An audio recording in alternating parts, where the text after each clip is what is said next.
very much. All right. I'm going to read from the perspective of Will Grayson. Jennifer is going to read from the perspective of Jane, and David, much to my delight, will be reading from the perspective of Tiny Cooper. I need a moment. This is a very small stage for Tiny Cooper. Yeah. Tiny doesn't fit on this stage. No. Get bigger. Ready? You feeling it? Okay. Do like a few curts.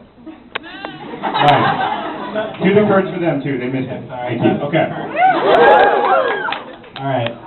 My best and only friend Tiny Cooper is not the world's largest person, and he is not the world's gayest person. But I believe he is the world's largest person who is really, really gay. And also the world's gayest person who is really, really large. So after school one day, he calls me. You should come to the Gay Straight Alliance meeting tomorrow.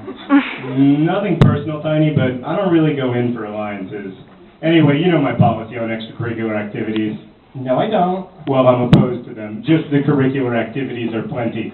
Listen, Tiny, I gotta go. My mom's on the other line. Not technically true.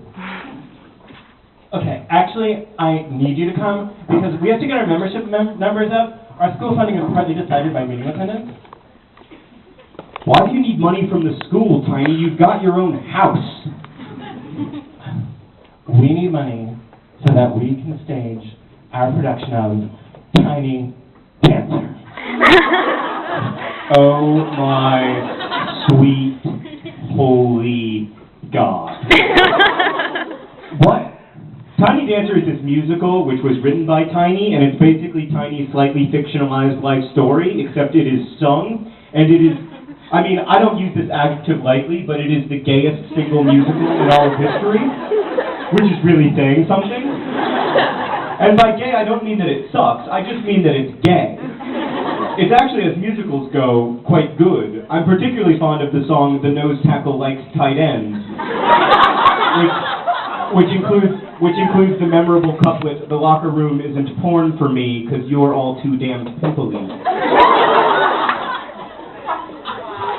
I just worry that staging Tiny Dancer would be what the gay rights movement might call bad for the teens. That is exactly the kind of thing you can say tomorrow. Fine.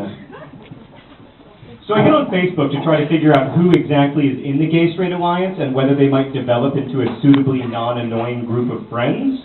And then Jane IMs me. Hey! Hey.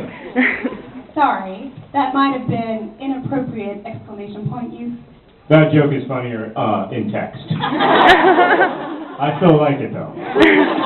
No, it's all good, Jane.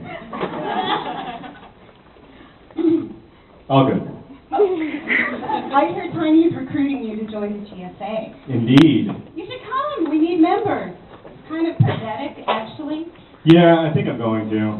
Your Facebook is funny. I like activities ought to involve sunglasses. You have more favorite bands than Tiny has ex-boyfriends. Yeah, well, some people have lives, some people have music. And some people have neither. Cheer up, Will. You're about to be the hottest straight guy in the Gay Straight Alliance. How many straight guys are there in the GSA? You're it. So a couple days later, the 8th period bell rings, and I feel the endorphins sizzling through my body that usually indicate that I have successfully survived another school day, but then I remember, the day ain't over yet. I head upstairs to the GSA meeting. Grayson! You're here! Thank God.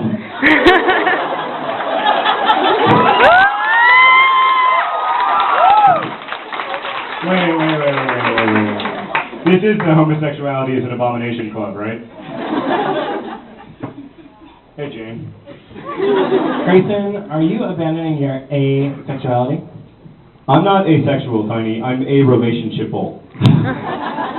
Such a tragedy we won't date. I mean, the only thing you have going for you is you're adorable. I mean, to me, you are a hideous and disgusting monster, but you're adorable to straight girls, and yet you steadfastly refuse to date. I mean, is Grayson not adorable? Only then do I realize the full extent of the insanity. Tiny Cooper has brought me to a Gay Straight Alliance meeting to hook me up with a girl. You are, like, straight, right? I think so. You should totally date Grayson! He thinks you're super cute. Are you there, God? It's me, Will Grayson.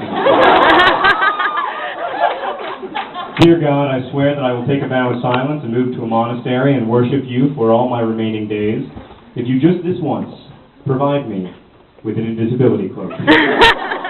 Come on. Please. Invisibility cloaks. Now. Shortly thereafter, Mr. Fortune comes in with a few stragglers to start the meeting, at which point Tiny Cooper lobbies for the absolute essentiality of staging Tiny Dancer, and I continue to pray that I might somehow disappear. When the meeting adjourns, I cling to my desk a while as everyone else files out. Did you mean that? Or were you just kidding? Why do you ask? I don't know. Just, we had a good time at the hideout, and I don't know. I wasn't kidding! I wasn't kidding. Once I was sure everyone was gone, I got up. Tiny, of course, lay in wait. Of all the miserable things you've ever done to me, you cocksucker.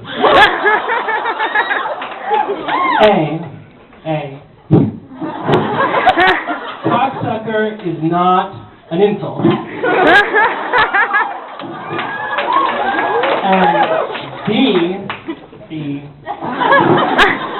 is not true in my case either, tragically. Whatever, Tiny. Listen, dude, she likes you. Oh my God, seriously? Seriously. That's even worse. I don't like her, Tiny, not like that. Why not? She's adorable. How would you know? I'm gay, not blind. Her hair is like all poofy, and she's got like a great nose. I mean, great nose. And what do you people like? Like boobs? She seems to have boobs. They seem to give approximately normal boobs. What else do you want? I realize this is not, like, boyish. I realize that, properly speaking, guys should only think about sex and the acquisition of it, and that they should run crotch first toward every girl who likes them, and etc. But the part I enjoy most is not the doing, but the noticing. Noticing the way she smells like over-sugared coffee, and the way she bites her lower lip. I just want the pleasure of noticing these things at a safe distance. I don't want to have to acknowledge that I am noticing them. I don't want to talk about it or do stuff about it. I just don't... Tiny, what are you doing? Who are you calling? All right, so listen. So Grayson wants to take you to the Maybe the Cat show on Wednesday. Like, maybe get some dinner first. What do you say? Great, it's a date. Tiny, what are you doing? Tiny! Oh, come on, Grayson. You know you love me. Scene.